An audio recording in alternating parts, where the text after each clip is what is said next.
Marami raw na-achieve na milestone si Kapuso primetime goddess Carla Abellana, kabilang dyan ang muling pagpirma ng exclusive contract sa GMA Network at paglipat sa kanyang bagong bahay with her fur babies.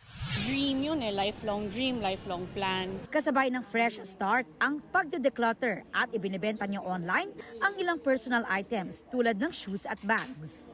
Nakasanayan na raw ni Carla na i-let go ang ilan niyang gamit na pwede pa raw mapakinabangan ng iba. Marami ang sumuporta, pero mayroon ding pumuna dahil hindi nila tugma ang presyo sa quality ng items. Yung totoo, grabe kayo. I would sell something na much less naman than how much I got it for, di ba? Lalo na dahil yung condition niya, depende din doon.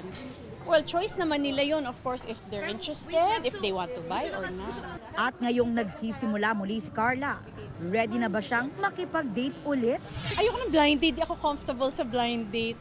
But dating, my goodness, I wouldn't say naman na I'm open to it. Pero parang ayoko pa siya masyadong isipin. And not that I'm blocking myself. Pero may mga nagpaparamdam. Meron naman noon, pero ngayon parang hindi na gaano or parang I don't know where they are.